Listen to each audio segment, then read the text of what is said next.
Good morning. My name is Councillor Mark Grimes. I'm the chair of the Etobicoke York Community Council. I'll be chairing today's meeting. The clerk has confirmed that we have quorum, so I'll call meeting number 30 to order. Welcome and good morning, everyone. Today's meeting is being held by video conference. City staff are also connecting to the meeting by video conference. The public continue to participate electronically and can watch the meeting streaming live on YouTube at youtube.com/Toronto City Council Live.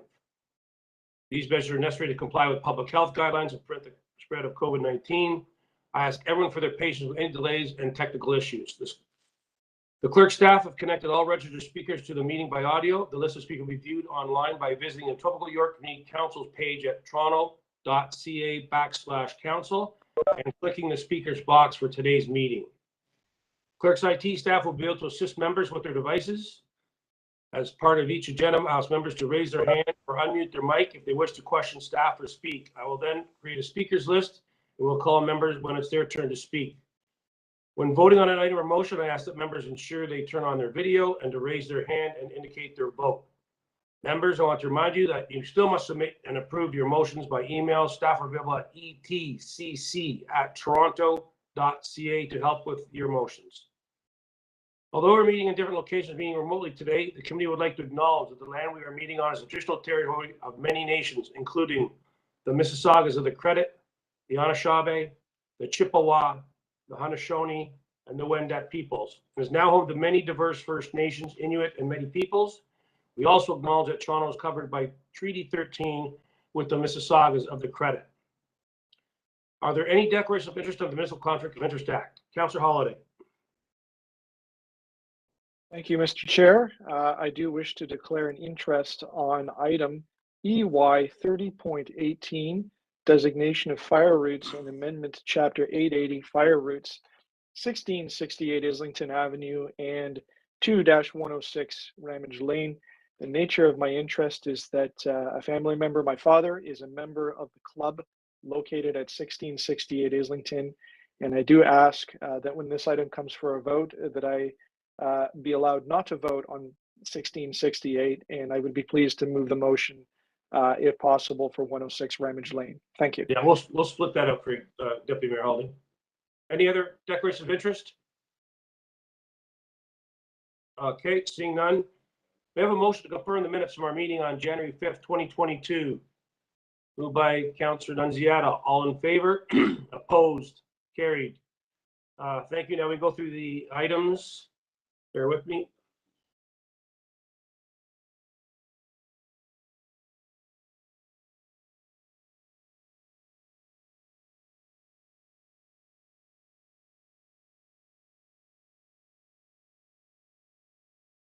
EY 30.1, 1455 Royark Road, zoning bylaw amendment, final report. We have speakers for 9:30.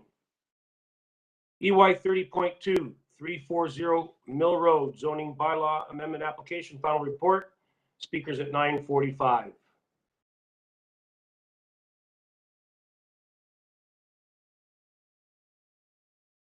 EY 30.3, 1865 to 1885 Weston Road, official plan and zoning bylaw amendment application.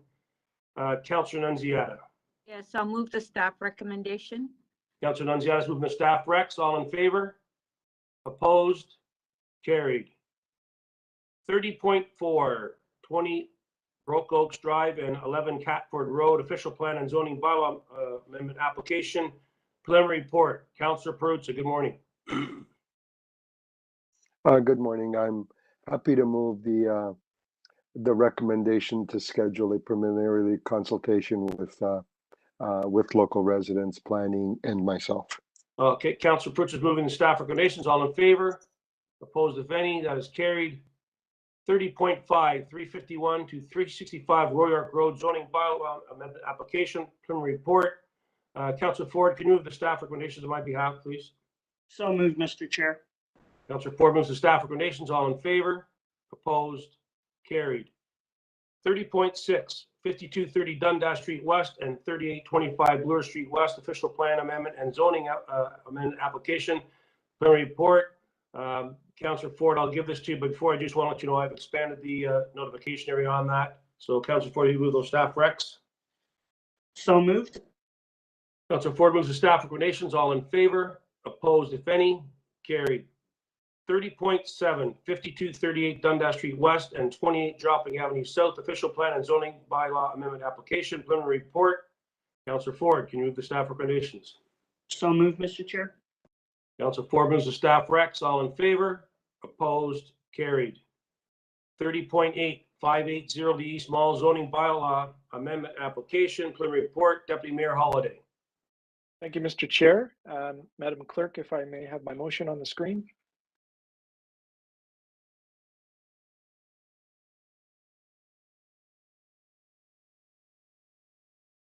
Members, you will have seen this motion before. It's just to request the circulation to Toronto Public Health for comments with emphasis on aircraft, highway, and transportation-related noise and air quality, given that the site is proximate to 427 highway. Thank you. All in favor of the amendment? Opposed, if any? That carries. Clause amendment. All in favor? Opposed? Carried. 30.9, application to remove a private tree, 171 John Street. We have speakers at 10 a.m. 30.10, accessible parking spaces, Kersdale Avenue. Councillor Nunziata. I'll move the recommendation. Councillor Nunziata moves the staff recs. All in favor? Opposed? Carried. 3011, all-way stop control, Queenslea Avenue and Farnsworth Drive. Councillor Nunziata.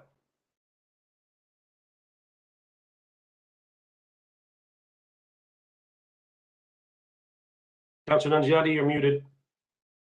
I do have a motion. Okay, that the Etobicoke York Community Council authorizes to install an all-way compulsory stop control at the intersection of Queenslea and Farnsworth Drive. Okay, so Councillor Nunziata striking at the staff recommendations, moving what's before us. All in favor? Chair, I'm opposed. Okay, record Councillor Holiday in the negative. That carries. 30.12, parking amendments, Old Dundas Street. Councillor Ford, can you move the staff recommendations, please? So moved, Mr. Chair. Councillor Ford moves the staff recs on 30.12. All in favor? Opposed? Carried. 30.13, U-turn Prohibition, 31st Street. Councillor Ford, my friend. So moved, Mr. Chair. Councillor Ford moves the staff recommendations. All in favor? Opposed? Carried.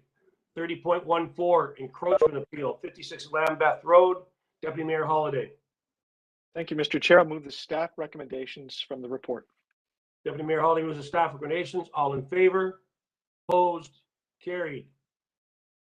30.15. I'm just going to hold that down. I have an amendment. Nancy, you have that, correct? Yes, we do have that. I'll just try that now. So I have a motion to allow the demolition with some conditions, that we can put that on the screen. So this came a request from the school board. This is very close to the school board, so it's just to make sure the school is safe. So those are the conditions to allow the demolition. Does anyone need time to read that? If not, all in favor? Opposed? Carried. 3016 residential demolition application 378 to 382 Bering Avenue. I'm going to be moving number 3. All in favor? Opposed? Carried. 30.17 change of Lakeshore Village Business Improvement Area Board of Management. Councillor Ford. So moved, Mr. Chair. Councillor Ford moves the staff recommendations. All in favor? Opposed? Carried. 30.18 designation of fire routes and amendment to chapter 880 fire routes and 1668 Islington Avenue and 2-106 Ramage Lane. Councillor Deputy Mayor Holiday, could you turn your screen off, please? Yeah, just on a point of order, Mr. Chair, if the clerk is going to split the vote. Yeah, we're going to split the vote. I'll be back for the second vote. Thank you. Okay.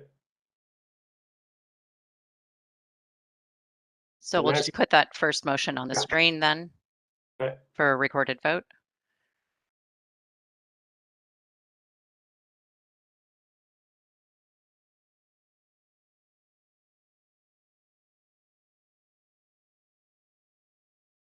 All in favor? Opposed? When Carried. hold on a sec. When I call your name, can you indicate how Okay. you're voting? Counselor Grimes, In favor? Counselor Ford, In favor. Counselor Nunziata, In favor. Counselor Perruzza. In favor? Thank you. And then we'll put the other motion on the screen and we'll have Counselor Holiday join us again. And we'll do another recorded vote for this part. Deputy Mayor Holiday, you there? You back? I am. Thank you, Mr. Chair. Okay. So on the balance of the, so we would need motion 2. Thank you, Renisha. On the balance of the motion of the recommendation, when I call your name, please indicate how you're voting. Counselor Perruzza, In support? Counselor Nunziata, In favor. Counselor Holiday, In favor. Counselor Ford, In favor. Counselor Grimes. In favor. Excellent. Thank you. Passes That unanimous. carries. 30.19, designation of fire routes and amendment to chapter 880, fire routes, 325 Humber College Boulevard. Councillor Ford. Mr. Chair, I'll move staff recommendations. Councillor Ford moves the staff recs. All in favor? Opposed? Carried. 30.20, always stop control 29th Street and Elder Avenue. Councillor Ford. Move staff recommendations, Mr. Chair. Councillor Ford moves the staff recommendations. All in favor? Opposed? Carried. Once That's again, my opposed for friend. me, Mr. Opposed? Okay, Councillor Deputy Mayor Holiday, opposed? In order to record the counselor in the negative, we'll have to do a recorded vote. So Mr. Chair, I'm okay without a recorded vote. Just Okay. give me a chance to put my hand up for the camera. That's all. Thank You you. got it. You got you. 30.21, always stop control Valermo Drive on Delta Street. Councillor Ford once again. Move staff recommendations, Mr. Chair. All in favor? Opposed? Opposed. That carries. 30.22, exclusion of Ward 2 from permit parking. Deputy Mayor Holiday. Thank you, Chair. I'll move the recommendations contained in the letter. All in favor? Opposed, if any? Carry. Okay, new business, 30.23, implementation of a permit parking Outlook Avenue between Rockcliffe Boulevard and Jane Street. Councillor Nunzi, I'd like that to the agenda. All in favor adding to the agenda? Opposed? That carries. Okay, so Do we want to do that item? people have a chance, they okay? So bear with me here. Yeah, this motion is drafted up by staff, so if we can just put it on the screen.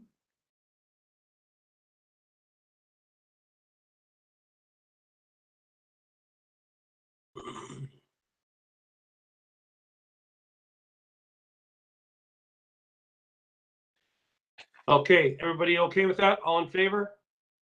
Opposed? That carries. Okay. So our first item is 30.1, 1455 Roy York Road zoning bylaw amendment application found where we have a number of speakers. If you'll bear with me, get to them.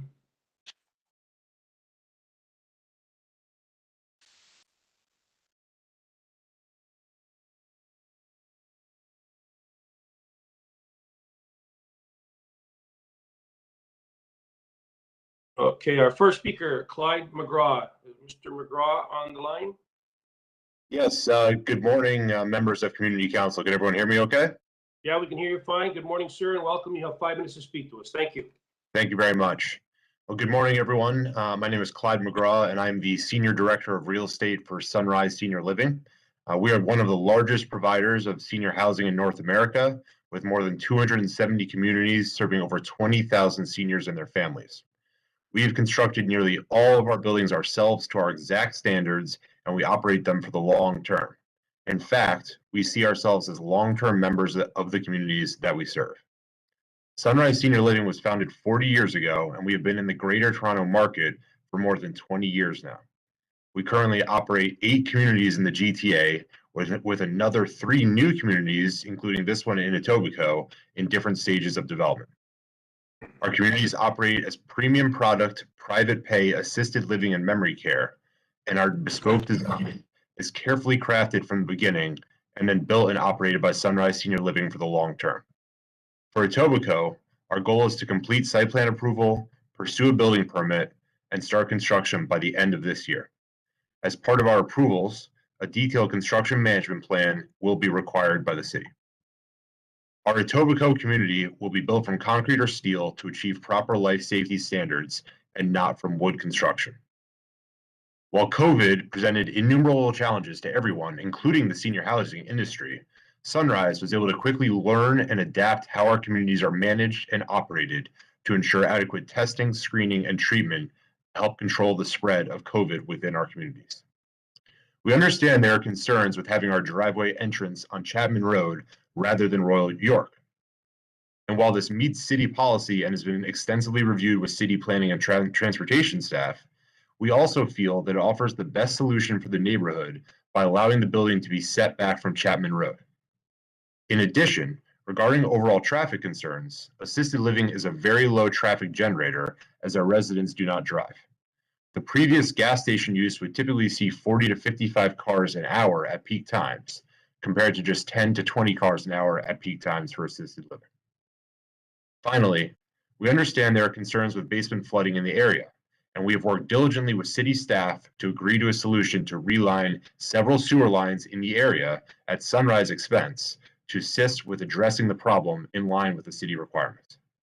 We are incredibly excited about all of the great work that's gone into the design and planning of the project so far in collaboration with both city staff and the neighborhood, and we look forward to bringing the Sunrise Senior Living to Etobicoke in the near future. Thank you. Thank you. Any questions of the deputy? Only one brief one, Mr. Chair. Deputy Mayor Holliday. Thank you for speaking to us, Mr. McGraw. I plan to move a motion that will hold you to your comment that you will work with the community in a construction management plan, and I'm going to call it a mitigation plan, which will keep the dialogue open with local stakeholders during construction, and will help chart out exactly how the construction will work, because I know that that is a pressing concern in the community. And I just wanted to know if you would agree to such an item, and if that's within your work plan. Yes, it is within our work plan, and absolutely, we're happy to work with the community on a construction management plan to help mitigate any noise or distraction as much as possible. Thank you. No further questions, Mr. Chair. Thank you. Seeing no further questions, our next speaker, Celeste Mendez. Yes, I'm online. Good morning. Welcome. Good morning, councillors. Nice to hear from all of you. I do have a statement from Mr. McGraw. I am representing the community, and I'm asking Sunrise Riviera Homes for an insurance policy to cover the damage or possible ensuing damage in regards to the flooding, sewage, down on Matan Court, which was conveniently omitted from all of their reports, the pre and the post reports in regards to the sewer system, the servicing and stormwater system is all in red, and they did not include Matan Court in that report. So we are looking for an insurance policy, as many insurance companies have rejected insurance claims or are asking for phenomenal cost to have this coverage on our house insurance policies. So my contact information is available, I am sure, online. I would like to represent the community, and I'm asking Riviera Homes for an insurance policy that we want to discuss. Mr. McGraw, are you okay with this? I'm sorry, Celeste, that's not within, he cannot answer you that. I'm sorry, that's not. Okay, that's fair enough. I want to put it on record, sir. Okay, you're on record. Thank you. As far as the damage, I believe I've sent out videos and emails to all councillors attending this meeting as to the severity of the problem. The problem has become life-threatening to the community. The depth of the water flooding down here, the sewage into our homes down here, this is pre this construction. Your request to change the bylaws today to allow this construction to happen with the number of people that they will have living in this home, plus employees, visitors, service people, so on and so forth, would equate to building approximately 50 new homes with 2 to 3 residents in each of this home that will directly connect to the overwhelmed sewer system that runs down Chapman, across Renault, and down into Matan Court. Our flooding, since I have been here, has reached 4 feet and fully covered. Fire hydrants that are above street level, therefore making this now a life-threatening problem. We have lost numerous vehicles. We have had intense property damage, and this whole system will continue to put, excrement, wipes, ladies' pads, you name it, food down their drains, toilets, baths, laundry going on all day long, equating to an average of at least 50 homes with 3 people living in them. To add this kind of development to this system at the stage that it's at right now is irresponsible. Now, Mr. McGraw has stated that he's working with the community and they're going to reline the overwhelmed sewers and hopefully the stormwater systems. What's going to be done there, who knows, because the whole system becomes overwhelmed during the stormwaters. Well, the city did the same thing in 2015. I sent you videos in 2020 where this is again a life-threatening problem. Is this the answer? No, it didn't work in 2020. It didn't work in 2015 to protect us in 2020. Now, what I showed you in 2020 is severe. I didn't mention all the other times it just comes to our knees. That to us is normal. It's what we call ankle water. So I'm going to close this off by giving you some statistics. On Matan Court, there are 23 houses. It is a small court. Of these houses, there are 18 children under the age of 8. Most of those children happen to reside in homes that are in the extreme flooding area. We have access to a public park walkway, which is used constantly because there's also a school right behind that walkway. Could you wrap up 15 seconds? Okay, the sewer system runs into that school walkway. The flooding, I'm a swimmer and have had to walk out. This is negligence, in my opinion, if you vote for it. Thank you. Thank you. You're out of time. Thank you. Questions to the deputy? Seeing none, thank you. Our next speaker, Agostino Carbone. Agostino, are you with us this morning? This is the host to the chair. That speaker is not present. Okay. Tyler Peck. Is Tyler with us? Tyler? Tyler is present. I'm now unmuting their mic. Thank you. Good morning, Tyler. Can you hear us? Good morning, I can. Are you able to hear me?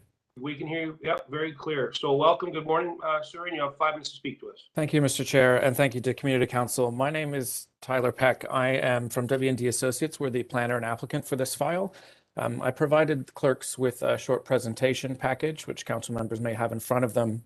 And I just wanted to provide information further to that provided by Mr. McGraw, specifically with respect to the zoning bylaw amendment application before Community Council, and respond to some of the comments that we have heard from the community with respect to this application.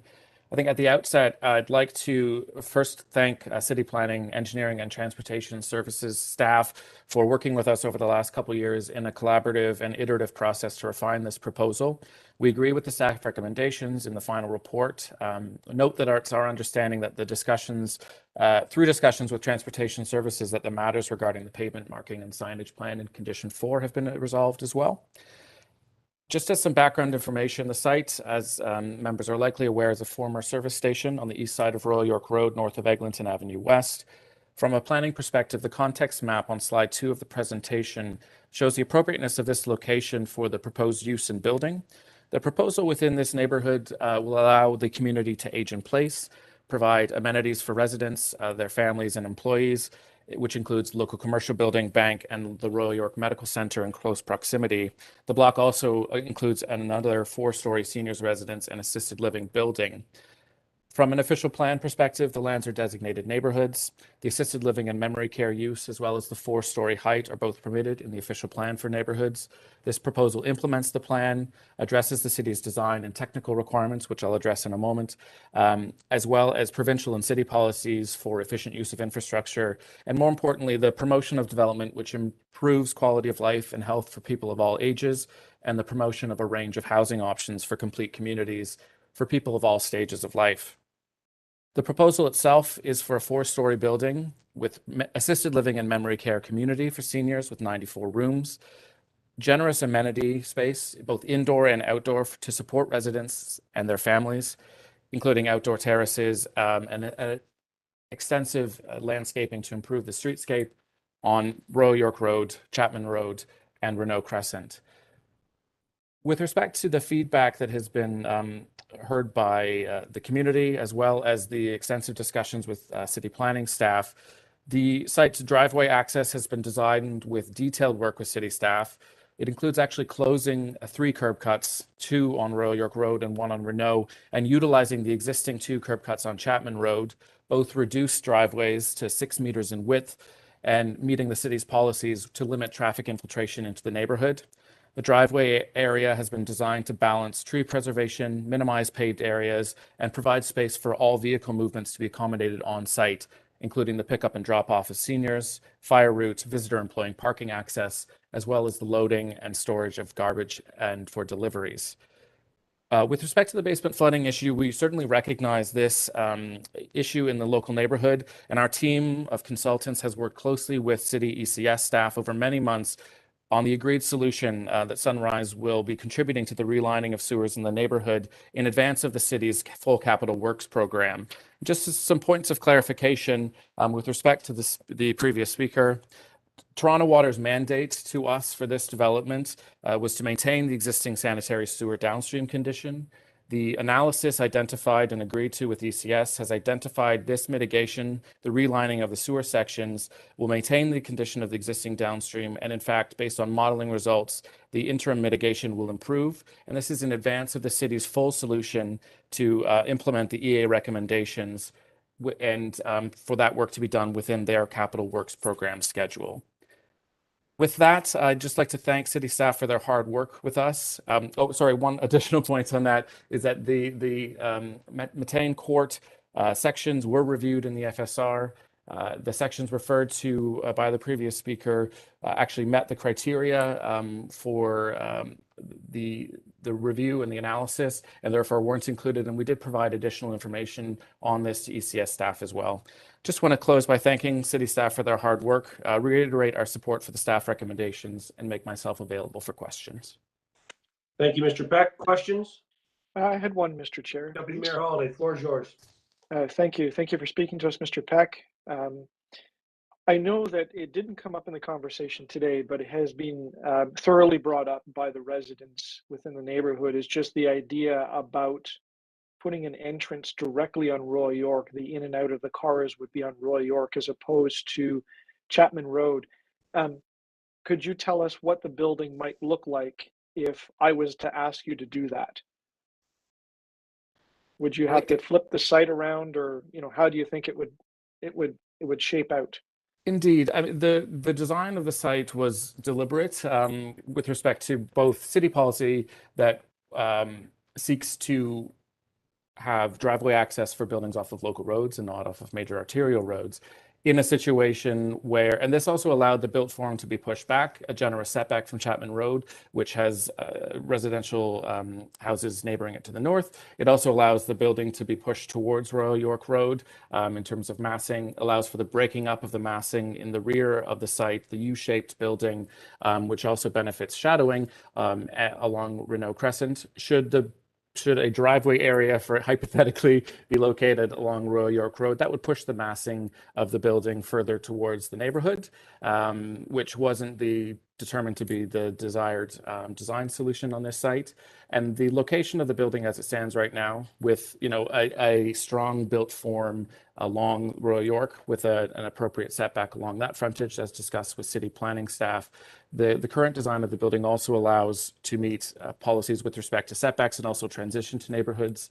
It's well below the angular plane, for example, which is a tool that we use to determine transition. That's well below the angular plane from both the existing properties with detached houses on Chapman and Renault. So just to play back a detail, you couldn't just change the curb cut on Royal York and keep the building where it is, because the driveway would be really close to the corner of Chapman Road, and that doesn't work. You'd have to move the driveway as far away as you can from Chapman, and that would mean the building would move around, maybe in a less desirable way. Is that a fair observation? I would agree that that's correct. The driveway location where it is right now is the least impactful and meets all city criteria with respect to spacing from the intersection of Royal York and Chapman. Thank you. Any further questions? Seeing none, we have one more speaker. Councillor Holliday's office is trying to facilitate someone getting in to speak. So I think we should hold this down before we go to questions of staff. What I suggest we do, we move to 30.9. There's only one speaker there. Is Max on here from Forestry? Is Max on the line? Or somebody from Forestry? Yes, I am online. Oh, hi, Max. Okay. So I think we'll go to 30.9 while we get that speaker hooked up into the system. So with that, 30.9. Yeah.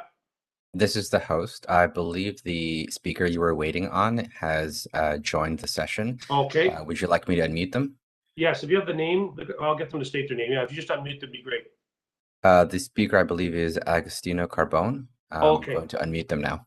Okay, thank you. Good morning, Mr. Carbone. Can you hear us? Yes, we can hear you. Okay, welcome. Good morning, sir. You have 5 minutes to speak with us. Thank you. Okay, again, sorry, we were just trying to get in. Again, like, we're the people that live right across the street. And again, thank you, Mr. Holiday, for again asking the questions about the driveway. So again, we're just worried. One, we need a clarification. Is Riviera and Son home, like, is that government owned, as we've seen in the newspapers? Can somebody answer that question? Okay. Next, we'd like to know, that's not part of our process. Maybe Councillor Holiday can draw that out some. You can't ask us questions. That's not permitted. Okay, well, the safety, go ahead. This is Rosangela. So the few concerns we have is the safety. The patients with dementia and everything else are known to be very rude, very strong, and very so aggressive. So they less than a year ago in the news, it reported that a 95-year-old dementia patient killed an employee. This is a serious risk. So with patients with dementia and other illnesses, they're going to be walking around. If they, I'm sorry, I'm just flustered because it's like I'm in for time. So it was mentioned in the report that there would be a security guard at the door. But if this is the case, then it feels like this is a prison, because either the patients have to be locked in, and that is a prison, and if not, they're allowed to be out, and they're a risk to the community and to themselves. If later you decide to put up a fenced area, then it's going to definitely look like a prison, and it's not what we want. Another thing is there's an overabundance of senior homes. There's like 8 of them that, and I can list them out for you, but there's 8 that are within a 5 to 10 minute drive and less than 6 kilometers away. And then a 15 minutes away, there's another 5 retirement homes. So the surrounding real retirement homes already have the ability to care for dementia patients. And so we really feel that this is redundant and overabundance, and this area and concern is already serviced. The classification has been confirmed from our first online meeting with the representatives that this business is, in plain straight English, really a place to come and die. It's been referred to as assisted living, which is a retirement assisted living home, but the bylaws state that only 9 people are needed for assisted living to be considered as a retirement home. But the true reality is that this is a hospice to deal with all the sick and the dying. And we have like a Montessori school, a Catholic school, everyone around here, and like it's just not right. The reputation, Riviera Homes has a reputation for lack of quality care, lack of proper staffing, lack of resources, especially in the past couple of years of the overrun COVID cases and deaths that the government had to step in and take over. There's many lawsuits and debts that are related to Riviera Company, and we don't want this company's reputation to bring down the prestige of our neighborhood. We don't want our beautiful neighborhood to be tainted with the ill repute Riviera retirement home. Why do we need a substantial change to the zoning bylaw? It's now low commercial, mixed residential, when we already have an overabundance of this type of service in the area. Also, because of the square footage of the company, they won't even be able to be eligible to contribute to the local community fund. So they're coming in here, we feel like they're bullying their way in here, and when everything is said and done, they're not even going to contribute to our goodness and local and help assist us with everything. The structure, we feel that it is too tall for the area. Where there is sunlight issues. They say that it's not noisy, but when they did their research, it was probably on COVID when everyone is in lockdown. Well, now that things are opening up, you should go and do a real, true analysis. Traffic assessment, I hear. It is too smelly. I know that they said everything will be enclosed, but there's reports about all this smelliness that comes out from there. From the venting, from the top of the building. There are odors that will affect our neighborhood and the beauty of our area. The enjoyment of our housing, of our houses. We are the ones across the street. We are going to have to deal with the traffic in the driveway, the ambulances, the fire trucks, the garbage trucks who we sent you all the drawings to show you, even the drawings from the designer show that the garbage trucks are going to go over the yellow line, and we have to make our lefts and our right onto Royal York, which is already a disaster trying to get out of here. So please, council, we need your help to either please make the building smaller. I don't know why we can't make it smaller. And two, why doesn't it face Royal York? If we're going to lose here, at least let's compromise. Put the building facing Royal York. Please make sure you help the people in Celeste's situation down there, because that's totally dangerous and unacceptable. Thank you. You're out of time. Thank you. Any questions of the deputies? Mr. Mayor Chair, Holiday? may I? Thank you for speaking to us, both of you today. And I know you've talked to me before about this, and your message has been very powerful and very consistent, and I've remembered it throughout. But my colleagues are hearing it for the first time today, and my colleagues and I have to make this decision. You have expressed a lot of concerns with seniors living. Is there something different you would like to see on the site? How would you imagine it differently? Well, either we could put fewer townhomes, we could put some townhomes on there, we could build some bigger homes. That, you know, the blessed thing would be a park, just like we did by Mr. Ford's house. Like, we're asking for some help. This building facing our houses is just not right. Two, we don't like the idea of putting this building here again with the senior home. We got so many. Like, maybe as a council, we could come up with a better idea of what to put there. We'd also, if this is going to go, then why can't we make the building smaller and turn it towards Royal York? We understand that the back set, please forgive me right now if that's not what it was called, but to give us as much space as possible. But vehicles coming out of there, this is a dangerous corner. They put that median out there on Royal York. There was a garbage truck that just smashed into the garage of a neighbor because it couldn't make the right here, turn. right on the corner at Chapman And like, that's super serious there as well. And they still haven't fixed it. The garage is still not up here. So again, councillors, we have sent lots of emails to Henry, to yourself, and so on. So maybe you can have, especially the last report we've done, maybe you can share it with the others to also see it. Okay, thank you. Any further questions, Deputy Rowley? Any further questions, Deputy? Okay, thank you. Questions of staff? Thank you, guys. Thank you. Questions of staff? Deputy Mayor Holiday, questions of staff? I do, and just so the staff are prepared, I'm going to ask some questions of ECS about the basement flooding in the sewer system, and I will ask transportation about the function of the driveway. So I think I see Grace there. Ms. Tessa, can you tell me, your department is the city staff that reviews the engineering connections of this project.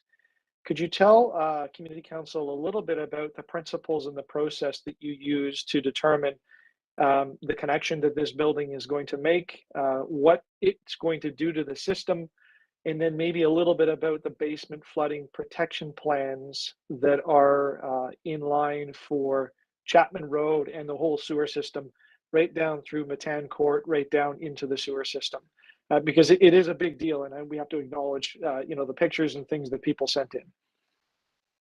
Great, thank you. Through the chair, to your first question about the review that staff have taken with respect to this development proposal, the applicant provided a functional servicing report, which included a downstream analysis of the sanitary sewer system. That downstream analysis was based on the analysis that was done by the city through the basement flooding protection program through study area 36. So they applied the modeling that was done for that study and updated it with information relative to this development site to understand what the existing conditions are as well as the proposed conditions, including this development application. And what was found was that there are existing problems within the system, which we as a city are well aware of based on the study that was conducted and through the information that's been provided by residents. Through that work, they also proposed some mitigation. And because there are existing problems in the sanitary sewer system and the storm sewer system in the study area, they are required to mitigate such that the risk of flooding is maintained.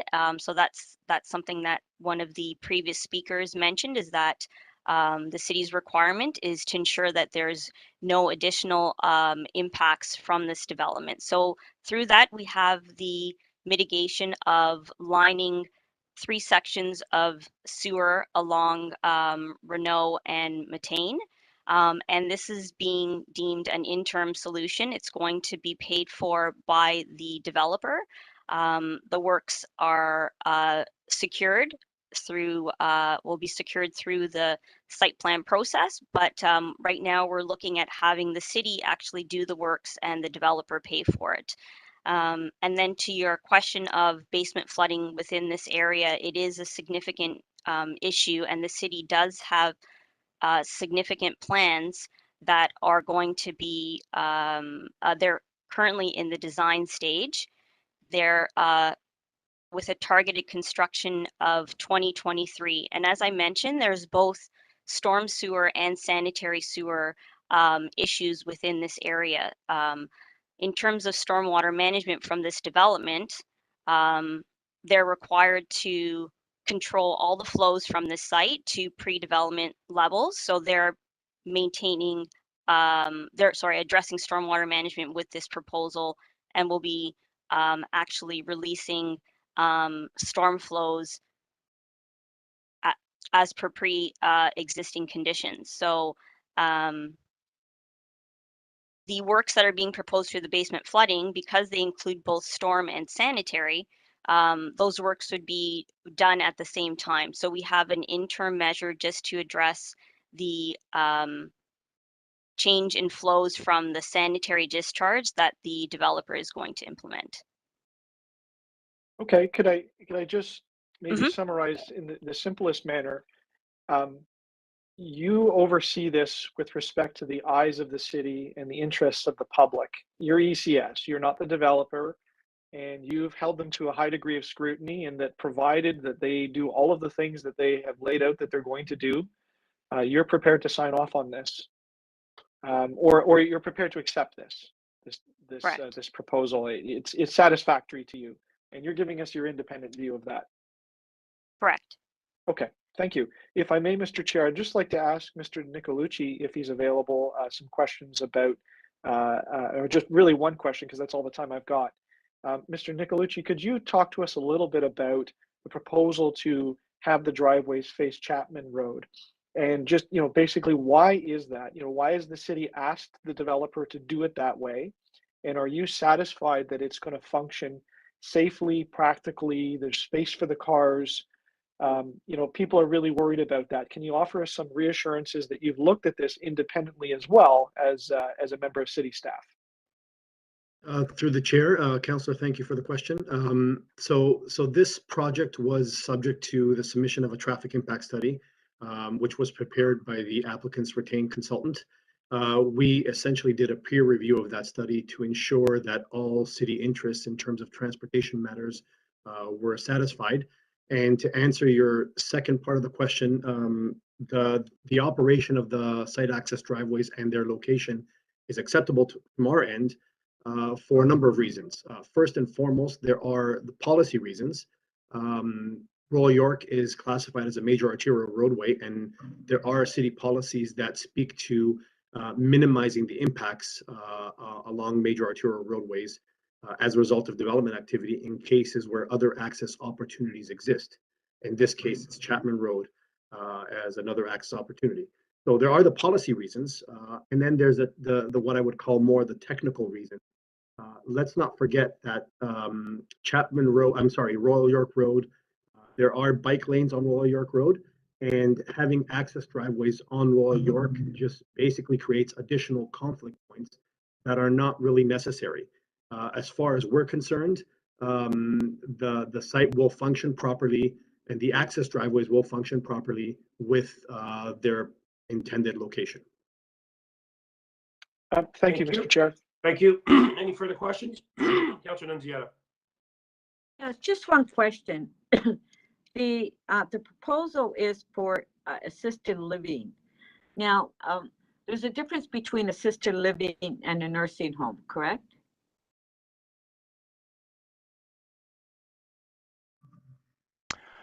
Hi to you, Mr. Chair. Under the definition of the zoning bylaw, it's under the definition of retirement home. So under the specific zoning bylaw standards that we are proposing to move forward with, the assisted living along with the retirement home would be under that umbrella for this specific site. Okay, thank you. Any further questions? I just have one for Grace. Grace, you had a great answer to Deputy Mayor Holiday. One of the deputies talked about some work that was done in 2015. Could you tell me what that was? And it sounded like it didn't work, whatever we did, but could you maybe tell us what happened in 2015? Yes, thank you. Through the chair, there was some relining work done through a small section of sewer. We have been working very closely with Toronto Water on this development to understand the overall basement flooding protection program works, as well as what we have proposed in the interim. And it's my understanding that those works were not done as part of basement flooding protection mitigation. So there may have been some sewer lining work done based on the condition of that sewer. But it wasn't works that were done sort of comprehensively through the lens of achieving the basement flooding protection program criteria. So we're still looking into, that project specifically, but my understanding is that it wasn't done through the basement flooding protection program, which is why it, may not have mitigated some of the more recent storm events that we've experienced in this part of the city. Okay, so we keep using the word interim. You're satisfied this interim solution is going to work. When do you think we'll get to the final solution for these residents? So based on our discussions with our colleagues in Toronto Water, the works are currently in the detailed design stage, and it has a construction start of 2023. It is quite a significant project, so the full contract is likely to take approximately 2 to 3 years. Plus, there would be a warranty period following the substantial completion of the works. Great, thanks. And just getting back onto Councillor Nunziata's question about assisted living, I have one in my ward. Is it not right? Is assisted living, a couple could be, the house could be too much for them. They would move into a facility like this as a couple. They have, some of them have a car, but once they, lose their loved one, they've already kind of formed a community within the facility and have friends, and and you get more services as you get older. Is that correct? So some people that move in there maybe they'll do shop on their own, but is it not right that it's just not 95-year-old people moving in here? It's younger people that come in and they kind of graduate along. Is that correct with assisted living? Hi to you, Mr. Chair. This is Henry. My phone was phoning right at the same time when you were asking that question, so I believe this is directed to planning. The response is yes. It's not specifically for 95-year-olds and up. The general definitions or the parameters that we've set in the amending zoning bylaw is typically a retirement home, which would include assisted living. So anybody that would fall within the criteria that's set by the operator and the owner of the site would allow for the various individuals that would want to choose to live in that facility. Okay, those are my questions. Thank you. Seeing no further questions to speak, Deputy Mayor Holliday. Thank you, Mr. Chair. I will start out by letting my colleagues on Community Council know that I intend to vote in support of the staff recommendations before us. But Are with you that, moving them, Deputy Mayor Holliday, moving the staff recs? correct. But with that is the acknowledgement of the community's voices throughout this process, who have been very detailed and very careful about what they have to say. Sorry, Deputy Mayor Holliday, do you have a motion to move? Sorry to interrupt. The staff recs. And I thank you, Mr. Chair. I did have some amending recommendations. If I could ask the clerk to put them up. Thank you. Thank you. Thank you for the reminder, Mr. Chair, about the process. So this is an ask. Number one is an ask for before the site plan is approved that a construction management plan is put in place. It was mentioned by Mr. McGraw in his speaking. But members, you'll know that I move this very frequently, and this sets up for a process to work with the community to deal with the construction throughout. And the second one is just to be sure, although it's unlikely that many of the residents will drive, just to be sure, we will not contemplate parking on the street on a permanent basis in the future. And members, you'll know that I move this item very frequently as well. So those are my amending motions, and I will support the staff recommendations. With that, I will acknowledge again the community and everything that they've come out to talk about. The basement flooding problems in this area are severe. I think members of the Community Council have seen the pictures of the person in the canoe on Matan Court.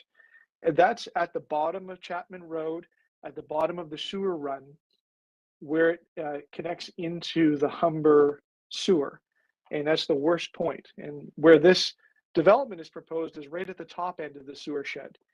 I know this because I've spent a lot of time looking at sewers with respect to this project, because people brought it up and people brought up the existing background condition.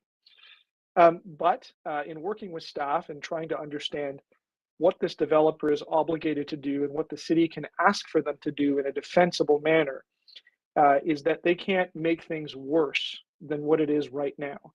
But we can't turn around as a city and demand that they fix the entire sewer shed, because that's millions upon millions and upon millions of dollars, and you just can't ask a developer to do that. But the saving part in all of this that's really important to know is that members, you voted for in the Toronto Water budget in the fall for a very large basement flooding protection project, and it's contained in the budget notes. It's marked out there in black and white under Project 36 that work is to be done on these sewers. And as Grace from ECS let us know, that it's contemplated, I think she said 2023. And we know that it will take a few years to get it done. But that's really important to know that there's improvements coming to deal with the major issue. And then just with respect to the traffic, I absolutely appreciate it. Chapman's a busy road. There's a school in the area. Traffic can really peak at busy times, and making that left onto Royal York is a very difficult turn. And, you know, adding more cars, it is going to contribute to it. But if you look at it, it's 50 parking spaces because I don't know how many staff there are, maybe 20, 25, 30 staff in this place. But they're going to come at the beginning of the shift and they're going to go home at the end of their shift. And if you compare that to a townhouse block, my suspicion is it's probably less traffic overall. And then there's the question about whether or not the driveway should go onto Chapman or onto Royal York Road directly. And I talked to staff a lot about this, not the applicant, but the people that have asked for it, which is our own official plan. And the rationale is this, that if you bring a driveway, another driveway onto Roy York, you're adding even more conflict points with a very busy arterial road, as Mr.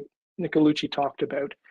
And they said it's preferable and safer to have those cars go onto the quieter street and then make your turn onto the major arterial.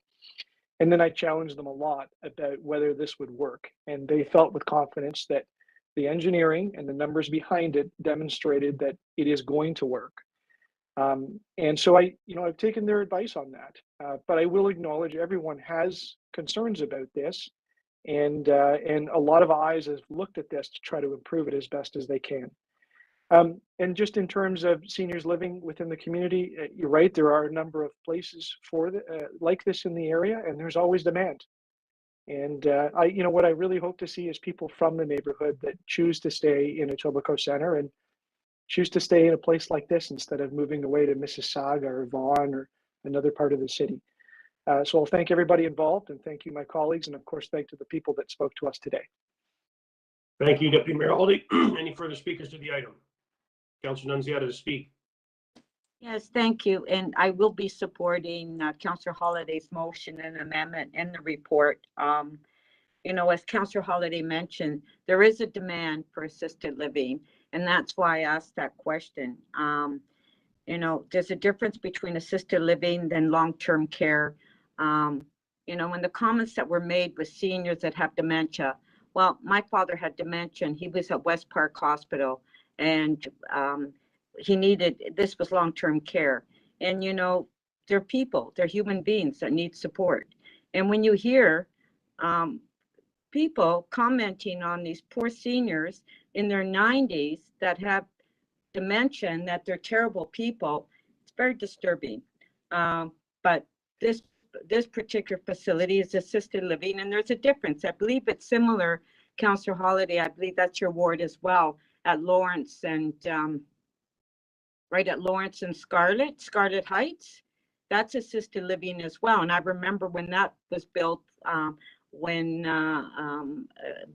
Rob Ford was the counselor at the time. I remember that was a school, and I've been in that building. It's amazing. And you have couples, you have seniors that that sell their homes, that want to have a place to live. And it's a huge demand for this. I wish I could get one in my ward, but there is a need, and I do support. But as I said, it's very disturbing to hear the community talk about seniors when they're in their late 90s and they have dementia, that they're not human beings and that they shouldn't be living in a community. That's very disturbing. Thank you, Councillor Nunzi. Any further speakers? Councillor Ford? Very, very briefly, Mr. Chair. So this, of course, was part of my old ward I represented for a couple years. It was the old Ward 2. When we got the demolition, I think, permits back then, or the excavation permits, we never knew where this was going to go. And we heard from the community back then with some concerns, but I really think Councillor Holliday has done some good work here. And I think the community can be, I wouldn't say happy, because developments are always, a sensitive thing. But I know Councillor Holliday does his homework with this stuff. And it seems that he has there. So I know the community has someone in their corner going through with this. And I do really want to echo and actually thank Councillor Nunziata for her comments, specifically around the dementia piece, because that I wasn't comfortable with when that was said. And I thank her for just pointing that out. Thank you. Thank you, Councillor Ford. Seeing no further speakers, Deputy Mayor Holliday has an amendment. We can put that on the screen.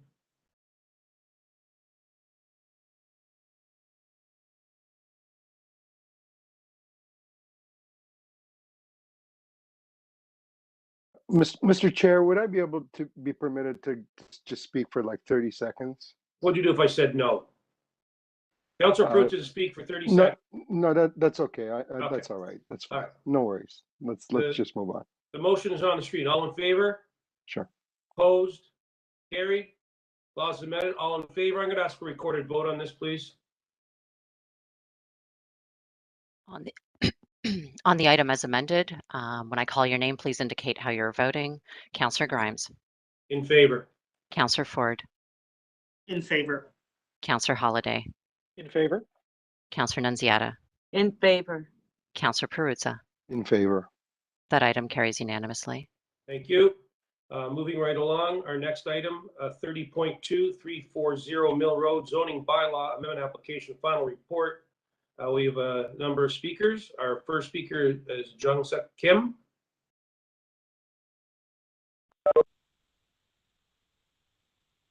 Do we have that speaker on the line? The chair, the speaker was present earlier when we were doing mic checks, but they no longer appear to be present. Okay, we'll go down next speaker, Hector Tumian. Is That Hector on? speaker is also not present. Okay, Cynthia McDougall. That speaker is present. I'm now unmuting their mic. Thank you. Good Ms. morning, it's McDougall? Cynthia Good morning, Ms. McDougall. Can you hear us okay? Yes, I can. We can hear you fine. Welcome and good morning, and you have 5 minutes to speak to us this morning. Thank you. Thank you. It's Cynthia McDougall here on behalf of Mohican BMR, which is the owner applicant of the purpose-built rental tower. With me today are two fellows to answer any questions you might have, which are Hector Tumanman from Quadrangle Architects and Chris Junice from Park Property. What I wanted to do is perhaps not take my entire 5 minutes. I noticed there are some emails from a number of residents about traffic, but let me just say, if you've had an opportunity to review the report, it's very simply a 19-story purpose-built rental building that is going to be built on a surface parking lot. It is recommended by staff who spoke eloquently about how it fits in the neighborhood. The tower across the street is 29 meters away from that tower, so the separation distances are appropriate. The building will in fact provide 191 rental units, and it will be an attribute to the community. There are a number of community benefits associated with this project, including improvements to the existing apartment building, all the usual bells and whistles in terms of not providing for any of the costs for the improvements to the existing tenants. So the rents are protected. There's a conveyance to the TRCA or the city of the ravine. There's ravine stewardship. There's a road widening along Mill. There's a $1.5 million contribution to be used for bike lanes and/or improvements to Centennial Park. And the various departments have signed off, including the Transportation Department and Engineering Services. The report recommends that those issues should be addressed before the zoning bylaws are actually introduced. The recommendations, or sorry, the report from the staff came January 25th, so their concerns have been identified and addressed.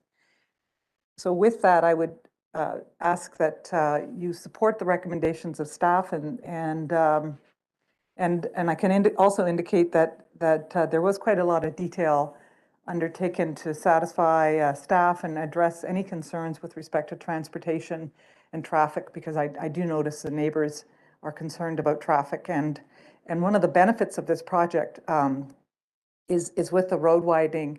The developer will be in fact constructing improved sidewalks along both frontages to the new city standards.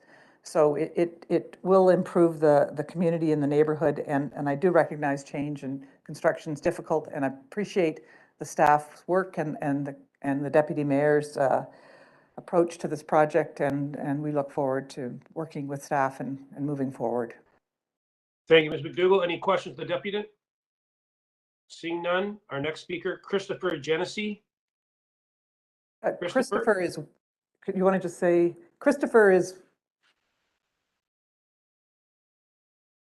I'm with Cynthia McDougall.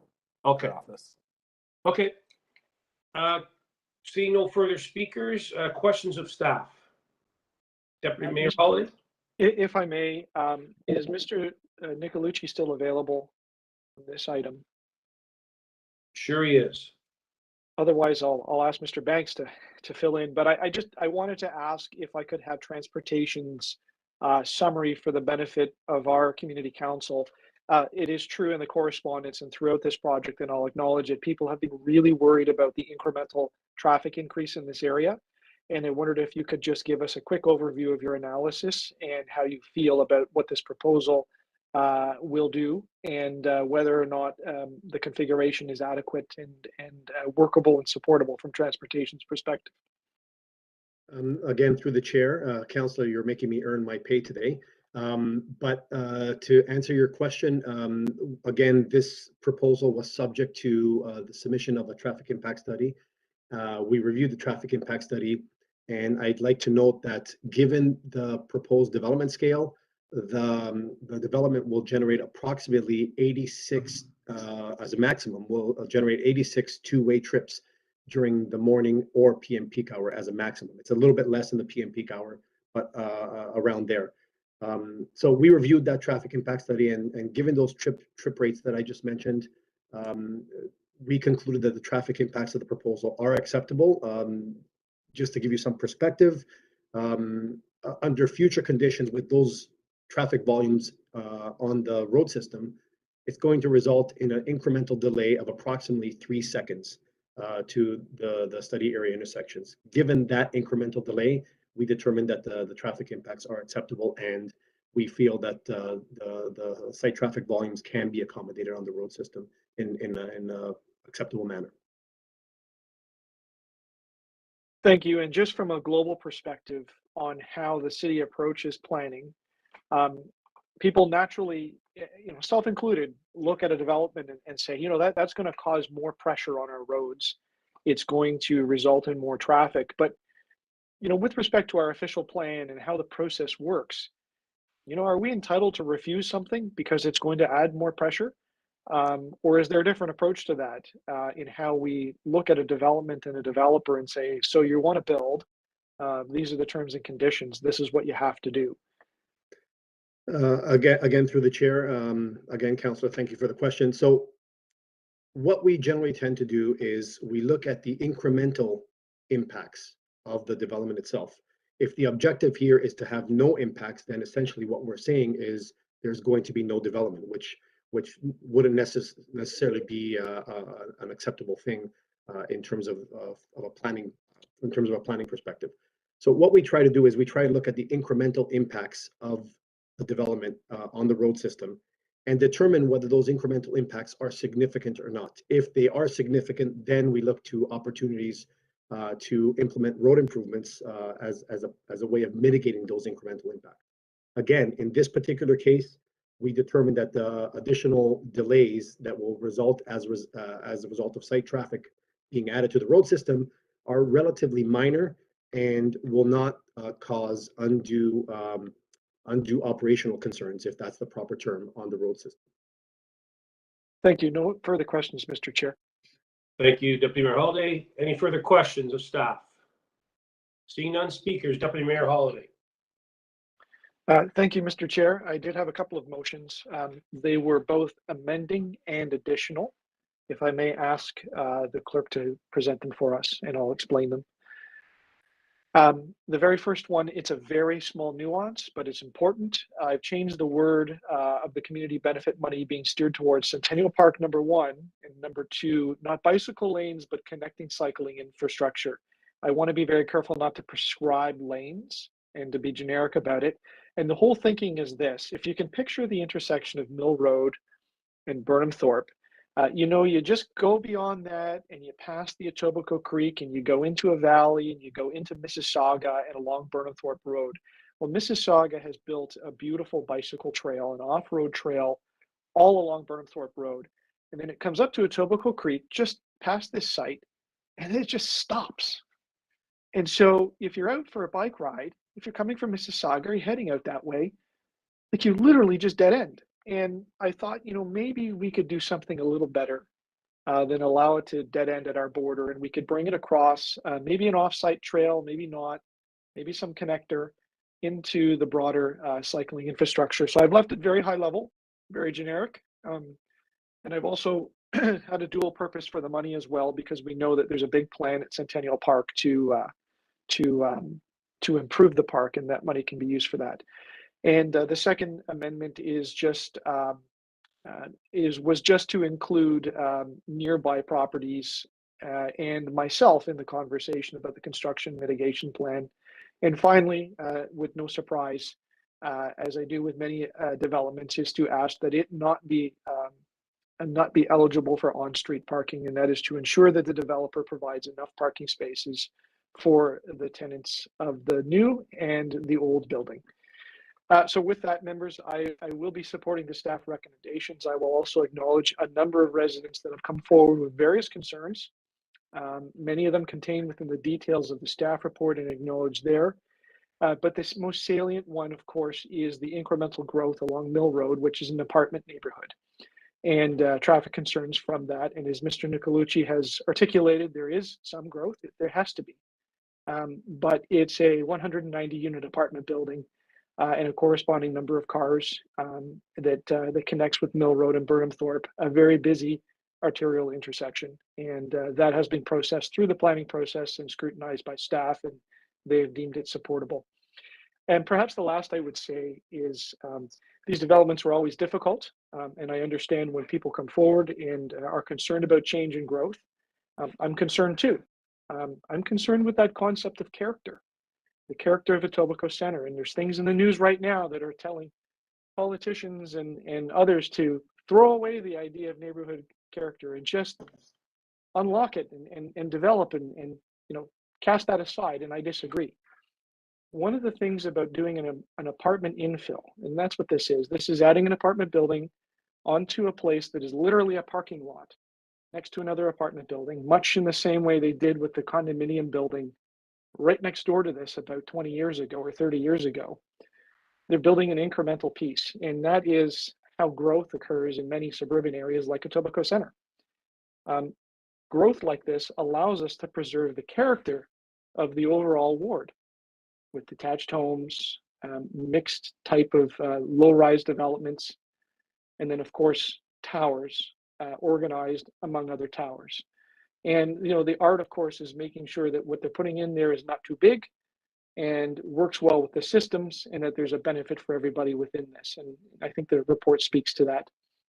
So I will acknowledge once again everybody's concerns with the growth, but those concepts are beyond politics, and they are related to provincial laws, our official plan, and how growth occurs in the city. And the one thing about an infill site like this is it does add stability to the character of what the overall look and feel is of the greater neighborhood and this part of the city, which is a beautiful part of the city. Thank you, Mr. Chair. Thank you, Deputy Mayor. So to be clear, you moved the staff recommendations, correct? I am moving the staff recommendations. Okay. Any further speakers to the item? Seeing none, we go with Councillor or Deputy Mayor Hawley's amendments on the screen.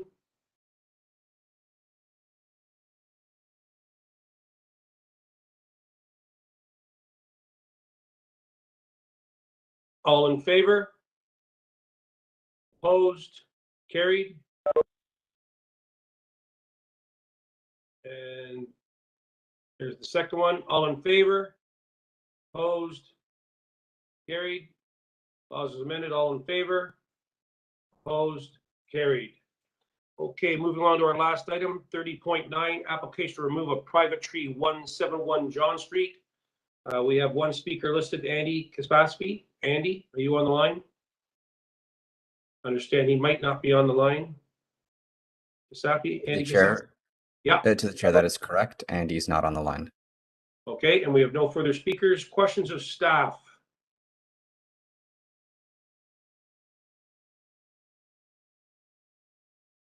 No questions of staff?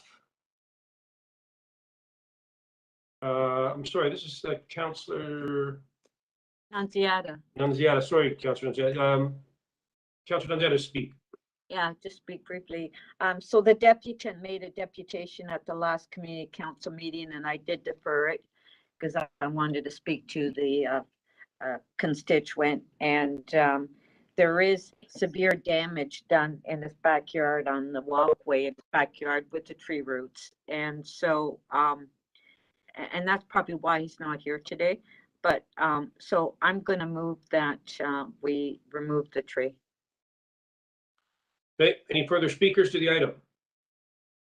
Seeing none, Councillor Nunziata is moving to allow the tree to be removed. All in favor? Opposed? That carries. Okay, so we're just on to the bills. Nancy, when you have them.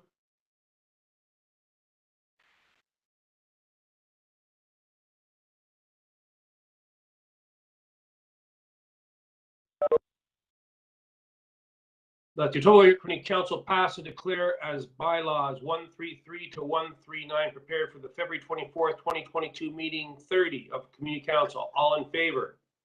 Opposed? Carried.